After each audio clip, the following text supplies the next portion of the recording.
I have spent over $10 million on paid ads, okay? And I've done over $30 million in revenue online, and most of it was for me, for my own business. And I can tell you what I realized after spending $10 million on meta ads. My name is Vishal, and I have been doing this for the past 7 years. I have had my own meta ads agency running ads for my client. Later on, I had my own brand spending millions of dollars for myself, for my brand on meta. So I can tell you I've learned a lot, I've seen a lot, I've done a lot. So without any delay, let's jump right into it. So the first thing that I want to do is I want to show you my account.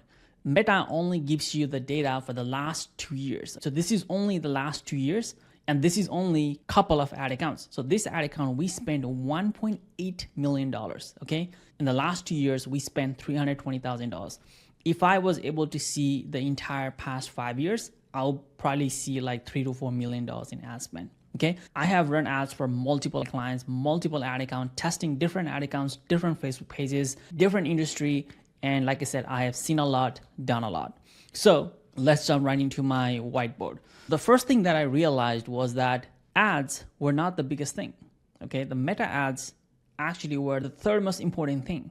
The first important thing is the market, then the offer, then only the messaging. Messaging is basically what the ad is. I have had many clients over the years. I have run ads in many different industries, and for some reason, some of my clients would make a lot of money, and some of my clients, ads wouldn't work. They wouldn't make money. For a long time, I thought it was me.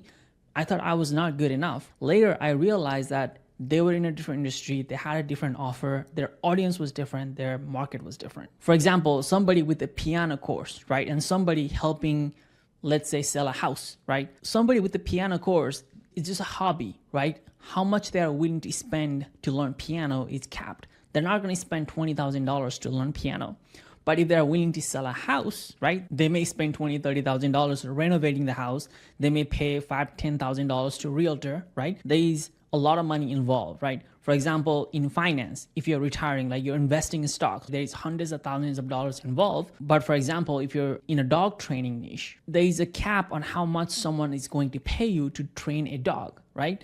So it depends on what market you're in. And even within that market, it depends on what offer you have. Just because you're in finance niche doesn't mean your offer is going to work. Are you helping them with tax? Are you helping them with retirement? Are you helping them with insurance? And what is the competition like? What are other people doing, right? So there's a lot of things to consider. There's a lot of factors involved. Meta ads is not going to solve that. Meta ads is only going to get you customer to the funnel that's already working. If you have a brand new funnel, you have never done ads, you don't know what it's like, slim chance that it may work, but most likely it's not gonna work, okay? Because starting a business is hard. It takes time. It's a lot of trial and error. So if you have a brand new funnel, brand new offer, it's more likely not gonna work. And that's okay. You should just test another offer. You should try different things until it works.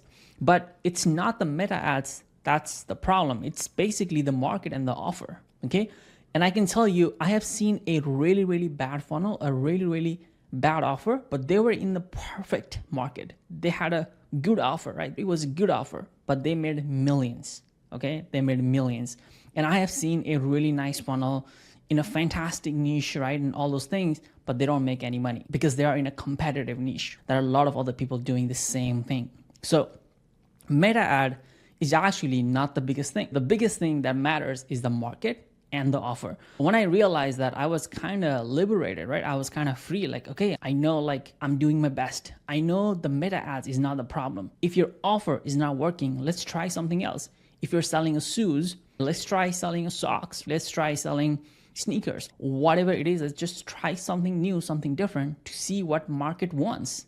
Okay, it's not the ads, it's the market that are not buying your product, all right? So that's the first and biggest lesson that I had to learn after spending over $10 million. The second thing is testing. I would wait for images. I would wait for videos. I would have my team make this fancy video and all those things. I realized that it doesn't really matter. What matters is getting that creative, getting that messaging out there. If you have a new hook, if you have a new idea you want to test, let's just get some images today. Like, we don't have to make an entire video. Making a video takes time. You have to film it. You have to get a videographer. You have to edit the video. You have to do a lot of things, right? There's just a lot of things involved. Let's just get a couple of images. Let's just write some ad copy. Let's just test it out, right? Let's see what happens, all right? And that is the most important thing, is the speed of how fast you're going to test, okay? Yes, meta ads can be passive, like you can launch ad once and it can keep running.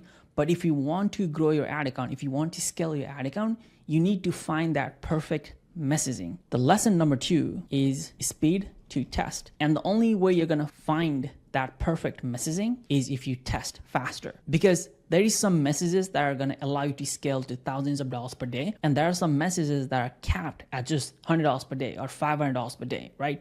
So the key of you scaling the ad account is going to be how fast you're going to test and how fast you're going to find that winner. And just because you have a winner doesn't mean you can now rest. You need to find more winners, right? If you have ever run ads, you know that sometimes there's this image, there's this video, right? It just works. Doesn't matter whatever audience you launch with, doesn't matter whatever lookalike audience or whatever geographic or whatever you do, every time you run that ad, it just keeps working. That's what you need to find. That is what we call a winning creative. And you need to find multiple of those. The reason you need to find multiple of those is that because winning creatives eventually die. They hit a cap. So you need to find a newer winning creative and you need to test faster. Now, the most important thing to know is that your offer is making money. If you're running ads and you're testing different things and you're spending more money, that means you're making money throughout the process, right? The reason why you're testing is so that you can go from spending $500 per day profitably to spending $1,000, $5,000 to $10,000 per day profitably, okay? So that's the reason why you're testing and finding the winners faster. So the third lesson that I realized is testing the funnel, okay? So now we know that we have an offer that works. But the thing is that just testing the ad alone is not going to do the trick. As you scale, the CPA is going to rise. CPA meaning the cost to acquire the customer. Let's say you're spending $500 per day, but your CPA is $10. If you want to spend $5,000 per day, your CPA is gonna go up. It's gonna go to maybe 20, it's gonna go to 25. You need to keep testing your funnel so that you can increase your AOV. What is AOV?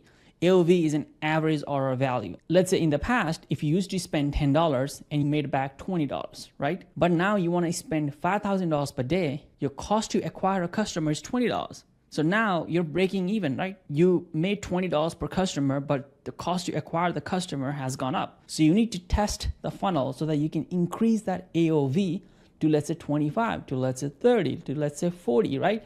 If you can increase that AOV, you will be able to scale that funnel, right? And that's why scaling a business, scaling an offer is a team game, right? A media buyer alone cannot do it. You need the support of CRO team. You need the support of copywriter. You need the support of offer owner, the business owner, right? What else we can sell? What are the products we can add? What else we can do, right? If you can increase that LTV, if you can increase that AOV, you can acquire more customer, you can pay higher to acquire that customer, and you can scale your business a lot faster, a lot bigger, and all the good things, right? You can make more money, but it's not gonna happen just from the media buying side. So when I had my agency, I used to also test funnel for my client. Even now as well, we're testing ads, but we're also testing the funnel at the same time. How can we increase the AOV? How can we increase the LTV for our customers so that we can spend more and we can make more profit and revenue? So the next thing that I realized is audiences doesn't matter, okay? So the thing is that I have seen so many campaigns with just broad, like you have no interest, you have nothing, just launch a campaign, put your sales page and just run ads. It's because Meta is so good. Think about it. Every person in their website has a meta pixel. Even your competitor has a meta pixel. Meta knows exactly who your customer is. If you were to just run ads with simple images, simple headlines, simple ad copy, Meta knows exactly who your customer is. If you're starting a brand new ad account, you have never spent, you have a brand new pixel, then of course it's going to be a little harder. But once you have some purchases, you don't even need audiences. You don't even need to target any audiences, right? Meta knows exactly who that person is that is going to buy your product, and they are going to show that ad in front of them. So stressing about audiences, stressing about lookalike, stressing about what, where I'm gonna show my ads, like that is a wrong place to stress. The place to focus is number one, creative. You wanna focus on creatives. What I mean by that is ad copy, images, videos. Those are the things you wanna focus because they are messaging. Meta is going to show your message in front of the right person. But what you can control is the message. What is the message you want to show that person? Depending on the message, they are going to buy the offer. And if you are in the right market, they are going to buy your offer. Okay? So you want to focus your whole energy on showing the right message. All right? Now, of course, at the same time, you also want to have your team split testing the funnel, split testing the AOV, so that we are also congruent on messaging. The messaging on ad matches the messaging on the funnel. All right. So the last and the most important thing is knowing your numbers, KPI numbers tracking. Okay. So I cannot tell you how many business owners I talk to. They don't know how much they made from Meta. They know maybe they did ballpark number, right? But they don't know exactly how much they made. What we do is that we like to duplicate a funnel for each platform. Meta has one funnel. YouTube has one funnel, Twitter has one funnel. Anytime we run meta ads to that funnel, we know everything in that funnel came from meta ads. You need to be able to tell exactly, hey, we spent $5,000 and we made back $7,000. So that was a $2,000 profit. You need to be able to tell that. If you cannot do that, you are running your ads blindly and it will be very, very hard for you to scale. Now, there are tools out there that can help you do that, but knowing your number is one of the biggest things, because without knowing your number, how are you going to scale your ad account? Like, what are you going to test, right?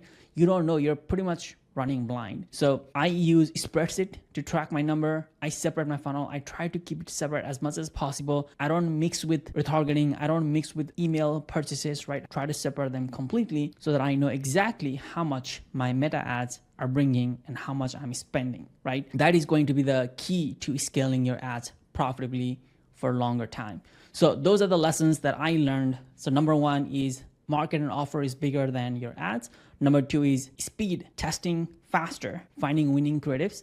Number three is testing funnel at the same time as you're testing the ads. Number four is audiences doesn't matter. Focus on creative, focus on testing funnel. Number five is tracking, making sure you have the right KPI, making sure you know your numbers. If you found this video helpful, let me know in the comments down below, and I'll see you on the next video.